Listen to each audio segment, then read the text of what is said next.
1300 block, 22nd Street here in Midtown / Downtown Sacramento.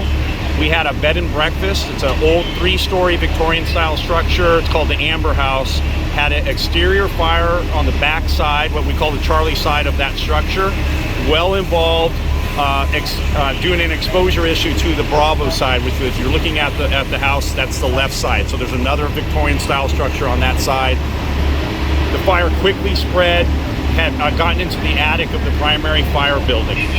Fire crews had to quickly determine where best to put their hose lines. They had to go interior on the primary structure, exterior on the back side of that, and we had to quickly get other hose lines to the Bravo side, which is that house on the left. Get in there, get upstairs and check the attic and start putting water on that fire. So a lot of fire quickly spread, no injuries occurred.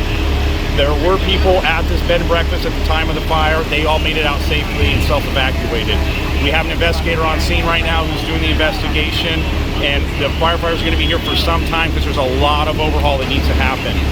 When a big exposure issue like this, and we had an exterior fire that needs to be basically just everything that was smoldering and burning needs to be hauled out of the area to ensure we don't have rekindle later on this evening. We have reports that there was a barbecue, there was a grill in the rear that people had been using, so the investigator will look into that as a potential cause. Right now it's too early to determine exactly what happened. Now these Victorian style, unless this one's been remodeled, a lot of times they don't have fire blocks in the walls, so if a fire gets into the wall, it can quickly spread up to the roof.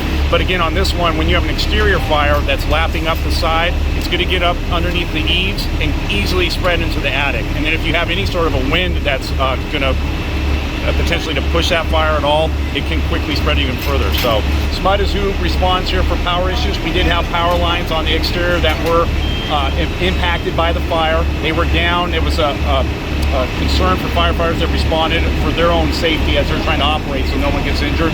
SMUD is on scene and they will cut the power, make sure that those wires are now dead wires and not going to potentially harm anyone else, and they'll try to quickly get power restored to anyone infected by that. So summer season, everything's very dry. We're at low moisture levels in vegetation that we would normally see in August. We're already seeing right now in mid-June. So the message is this: if you're going to do anything that could potentially cause a fire, you need to take a pause, make sure that you're not in an area that could potentially catch something on fire. Someone needs to tend to that fire at all times, be it a grill or an outdoor barbecue of any sort, and just ensure that you're not going to spark a fire, because if that is what caused this, it was something that's probably easily avoidable. But again, the investigator will determine exactly what happened. There's probably about, with 3 alarms, that gives you about 80 firefighters. That's not counting command staff. So all in all, we probably have just short of about 90 personnel on scene, and with apparatus, you're probably looking at about 20 to 25 pieces of equipment here. So a lot of different firefighters here. Anytime we get a fire like this that's spreading quickly in downtown or midtown, everything's built on top of each other.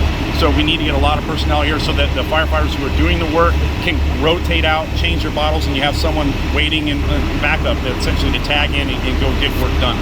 Everything is out. Once the investigator's done, they will start that overhaul process that I spoke about earlier, and that's basically going through everything, especially in these attics. They're going to take any insulation, anything that's up there possibly smoldering, and they're going to ensure that's completely out so we don't have any sort of a rekindle later on. This is going to be some time. As you can see, we have a lot of equipment, a lot of firefighters still actively working here. So I would say several hours before this road's open up.